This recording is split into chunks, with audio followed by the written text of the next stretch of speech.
Uzi is the latest addition to the Hall of Legends, the second player after Faker to be inducted into the League of Legends Hall of Fame. Let's take a look at why he earned the honor ahead of other contenders and who might be next to have their name etched into League of Legends immortality.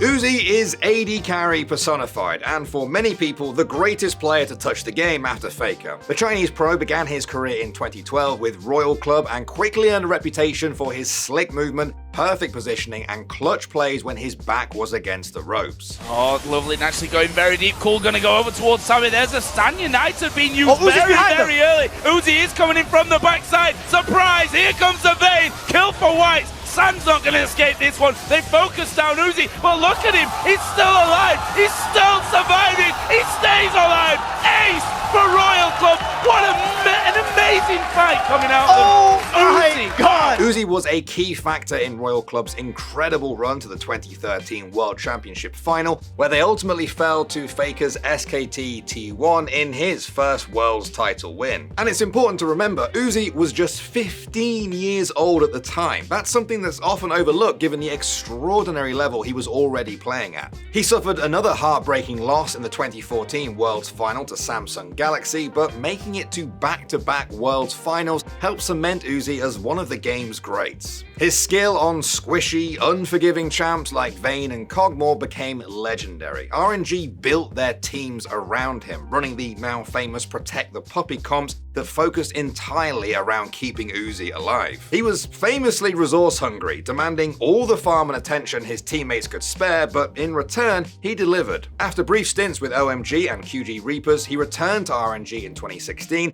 leading them to 2 LPL titles in 2018 and an unforgettable MSI championship that year as well. But despite all the accolades, Uzi's career often felt like a story of what could have been. Health issues repeatedly held him back from reaching even greater heights. In June 2020, he announced his retirement from professional play, citing the development of type 2 diabetes. Though he briefly returned in 2021 with Billy Gaming and later played a split with Edward Gaming in 2023, Uzi failed to qualify for Worlds that year. He soon announced on stream that he was retiring once again, admitting that the desire to compete had been defeated by reality. Yesterday, Riot announced that Uzi has been named the second inductee into the League of Legends Hall of Legends, following in the footsteps of Faker. His formal induction ceremony will take place in Shanghai on June 6th, followed by an in-game event on June 11th, featuring a dedicated event pass and cosmetics themed around his career, with a signature skin expected for one of his iconic champions. As with Faker last year, Mercedes-Benz will also be presenting a custom art piece to Uzi honoring his career, as well as his own Mercedes-Benz car. So what will Uzi's signature skin be? Well, some older fans might instantly guess Vayne, a champion he became synonymous with in his early career, as seen in his portrayal as Vayne in the legendary Rise video for Worlds 2018. But the smart money is probably on Kai'Sa. She was his most played champion during that golden 2018 season, and it also makes more sense from a sales perspective. Kai'Sa is far more popular than Vayne in both solo queue and pro play. That said, a Vayne skin could still be part of the event pass. And just like when Faker was inducted into the Hall of Legends, there's already been speculation about who will be next and who should be next. Some believe the early inductees should represent a wide range of regions, since the Hall of Legends is as much a celebration for fans as it is a measure of competitive greatness. Others argue it should stick strictly to merit, even if that means the first dozen names or so come exclusively from China and Korea. Would you be annoyed to see Caps get in over the Shy, Bjergsen over Bengi? I've seen this spark some pretty heated discussions. Even Uzi's induction so soon into the Hall of Legends has been questioned by some who think that his lack of Worlds titles should have pushed his name much further down the list. Isn't Uzi like the most overrated pro player in existence?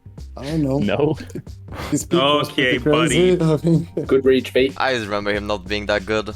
Why? Because he never won Worlds, that's why. He hasn't even won the Worlds. But as Chris Greeley, global head of LoL Esports, said in a statement yesterday, Uzi's legacy goes beyond his titles and achievements. He changed the way we view the bot lane role and left a permanent mark on League of Legends esports. His passion and determination have inspired millions, and once we saw the voting breakdown from the global votes, it was clear that Uzi had left his mark on LoL Esports. We are honored to induct him in the Hall of Legends. Ultimately, we always knew the Hall of Legends was never going to be a strictly quantifiable list of who's won the most titles. starting with Faker and then just sorting by trophies to see who's next. That would leave no room for surprise, speculation, or debate, some of the best parts about being a fan of, well, anything. There's supposed to be room for players who have not only taken titles, but captured the hearts and minds of fans across League of Legends' 16-year history. And by that measure, Uzi is a no-brainer. So keep debating what the Hall of Legends should be, who deserves to get in, and what the criteria should look like. That's what any good Hall of Fame is all about. Right now, we've got Faker and Uzi. Not a bad start. Who do you think is next?